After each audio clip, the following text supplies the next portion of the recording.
It has many names.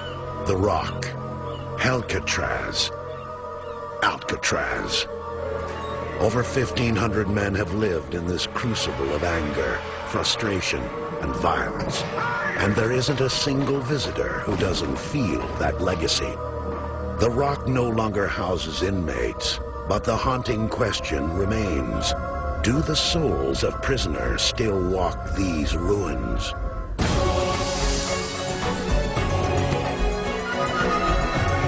Cross this threshold to places of mystery.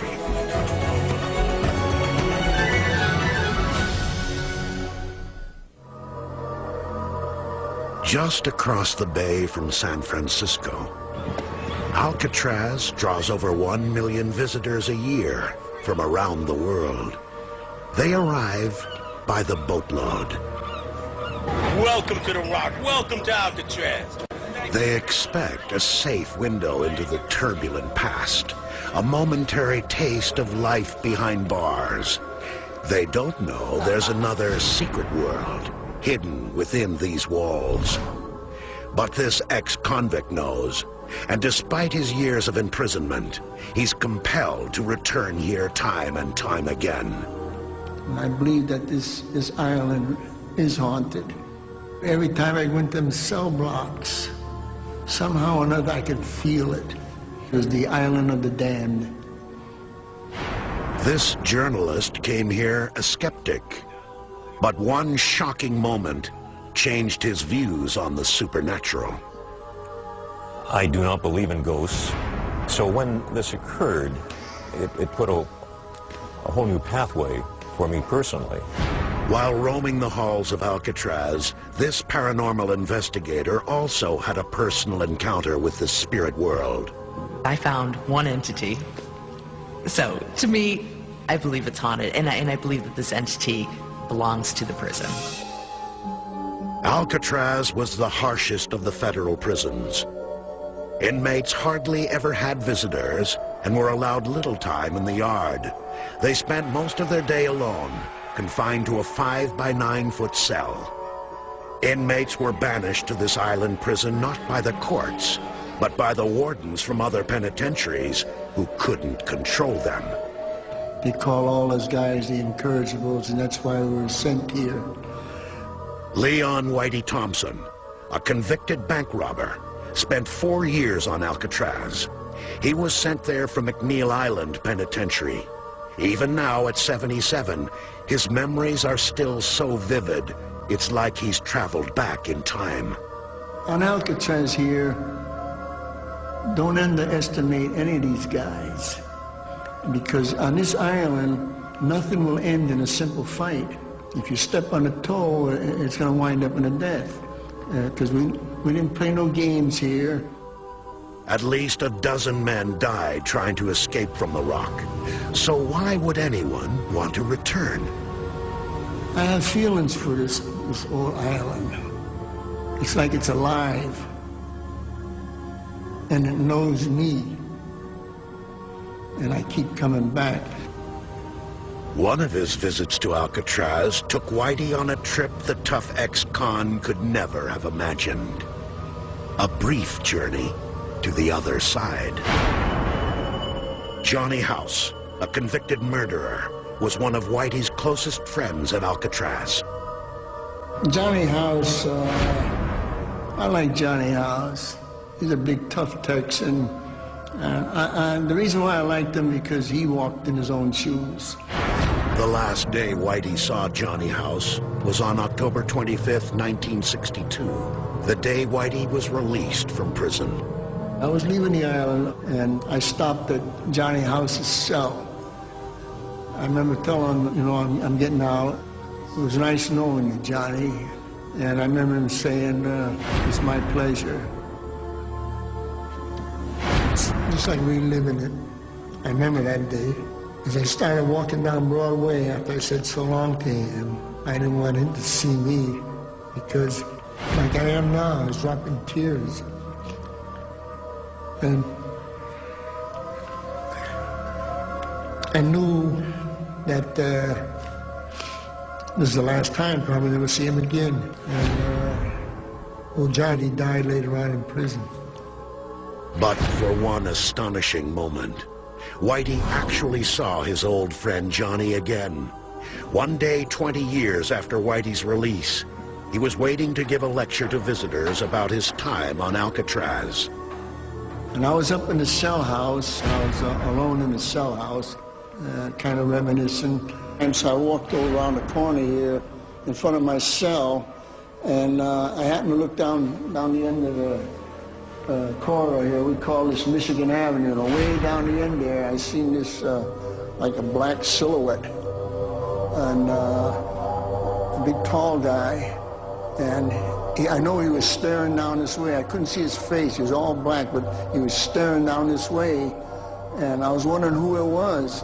Then all of a sudden, he disappeared from sight over behind B Block, and I quickly ran down to the cutoff and to run around to try to intercept him. And I got around there, and I couldn't see him nowheres. And when I got up there was nobody there, and the doors was locked. They were locked, and it was gone. And I just know that this was Johnny's house. I could feel the vibe. I could just feel that this was Johnny's house. The way he walked, it was just like the way Johnny's house moved. And I don't care what anyone says, I know that was Johnny's house. That day turned the hard-nosed, skeptical ex-convict into a true believer in the supernatural. I believe this old prison has a lot of spirits here, or ghosts, whatever you want to call them, and for some reason or other, they don't go on to the next plane. 8 men were murdered here by other inmates. Not surprising, considering that many of those held on America's Devil's Island were the most notorious men in our nation's criminal history. Legendary gangsters like Al Scarface Capone, Los Angeles kingpin Mickey Cohen, Machine Gun Kelly, and the famous Birdman Robert Stroud all passed from this world to the next. Yet Whitey Thompson believes that the souls of these dangerous men still rule this prison with malevolent force. A lot of these guys that are dead and gone now still carried a lot of hatred with them. Some of these spirits are still hanging around here. We'll delve deeper into the strange history of Alcatraz when we come back, and meet a man who stood watch over the world's most notorious convicts. The mysterious history of Alcatraz predates the prison itself. Shunned by local Indians as a place of evil spirits, the island was first occupied during the gold rush of the 1850s by the U.S. Army. To protect the gold-laden harbor from attack, they built a fortress complete with dungeons. In 1909, the Army tore down much of the citadel to build a modern prison. The first floor became the foundation for the new facility, and the jailers found a new purpose for its darkened rooms. These are called the Spanish dungeons. Those dungeons were built as storage areas for the Army. The Army used them for sometimes putting unruly Indians in there, too. And they also put unruly Army inmates in there. According to the inmates who were chained to the walls or the floor and left for days, it was highly effective. Just above the old dungeons are their modern counterparts, the cold, unlit cells reserved for solitary confinement. The isolation drove many men insane, but even madness was preferable to death at the hands of a legendary, invisible killer. According to one account, an inmate screamed for 3 days that there was another man in his isolation cell. When guards could no longer ignore his cries, they finally opened his door, and the inmate was found dead, with unexplainable marks around his neck. But that is just one of the many bizarre episodes that mark the prison's dramatic history, that includes some of the most daring breakouts ever attempted. They had a total of 36 inmates and 14 tried to escape from Alcatraz. Most were brought back, some were shot and killed, and some drowned. The impenetrability of Alcatraz only added to its mystique. No media was ever allowed over here. They kept all media out, no newspapers, anything like that was allowed here on Alcatraz Island. If a guard on this island ever got caught talking to a reporter or anybody, he was fired immediately. That's the mystery. That's the mystique. You know, what's going on that island? What is going on?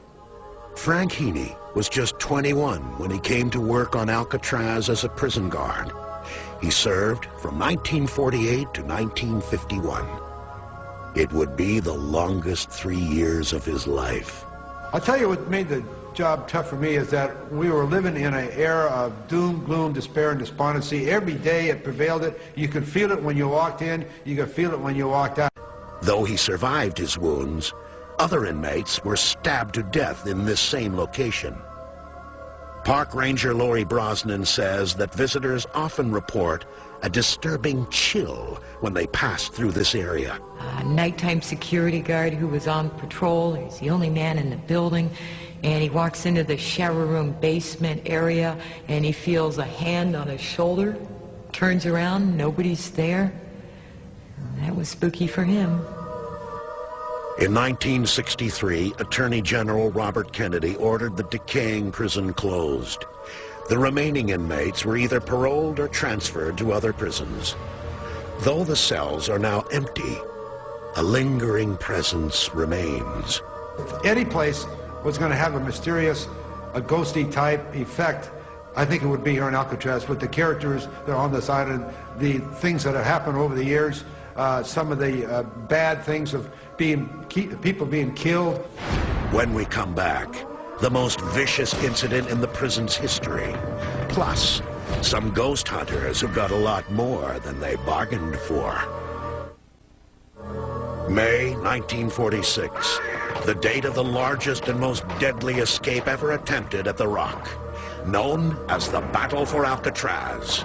Prison guards, along with Marine troops, battled 6 armed inmates for 48 hours. 3 of the inmates, Clarence Carnes, Sam Shockley, and Myron Thompson, retreated to their cells and were captured. The other 3, Bernard Coy, Marvin Hubbard, and Joseph Kretzer, were cornered in the utility corridor between cell blocks. The guards tossed hand grenades into the corridor from above and fired machine guns from the doorway. Coy, Hubbard, and Kretzer died in the battle. 36 years later, the spirits of the 3 men who died in that corridor materialized with the help of a most unlikely ally. Took out a shop, and they're still on the scene. They're concerned about... Award-winning broadcaster Ted Wygant is an institution in San Francisco radio. In 1982, the ever-skeptical Wygant invited well-known psychic Gene Borgen to spend the night on Alcatraz looking for ghosts. We were spending the night on Alcatraz. Rangers would be with us, and the object was to see if we could find a ghost or two. For hours, Ted and Gene searched much of the prison with minimal results. However, when they crossed the threshold of the utility corridor, they had the encounter of a lifetime. About 3 o'clock in the morning, we went into the utility alleyway between the 2 cell blocks. This was a passageway in which the 3 men were finally trapped. The door was closed, it was pitch black, and he started calling for whatever the troubled spirits were. And quite frankly, I thought, this is really stupid. It's 3 o'clock in the morning, I haven't had any sleep, and we're doing this. Why? The answer came in a shocking rush of undeniable power. Suddenly, I got this tremendous feeling of anger, and I felt this presence beneath us in the dirt where these 3 men had died. It was something different and fearful, because it was this total anger, maybe bordering on rage at what was beneath us, and it was an evil. I felt an evil beneath us. At that point, I recall feeling that if I had a gun, I would have started shooting in the direction of where these, whatever they were beneath us. Ted, he actually yelled something very sharp, very angry. And there were a few little cuss words in there, and that's what alerted me that something was really wrong. So I turned directly to him, and at that point, his face was very changed. It was like I wasn't looking at Ted. Something was in that corridor that I was seeing and feeling, and that Ted, I know, was feeling. You could just see the anger and hate coming out of his eyes, and this is not a typical Ted at all. And at that point, I immediately reacted to his anger. It was very traumatic. I mean, the anger and hate I felt toward him at that moment was astounding. I was going to kill him to get out of that corridor. I was going to strangle him to death, but I was going to get over him and out that door. Concerned for Ted and herself, Jean asked that the door be opened. And at that particular point, Ted sort of shook, and his face then relaxed. And then I was looking at Ted again. And then the minute he relaxed, I relaxed. I was extremely bothered with what had happened.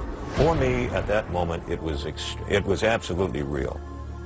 3 vicious killers had died violently in the narrow room. Is it possible that the spirits of Coy, Kretzer, and Hubbard remain entombed within that corridor? It still is difficult for me. I can't say that there was something there. I can only say that something happened. Other attempts to explore the paranormal aspects of Alcatraz have proven equally disturbing.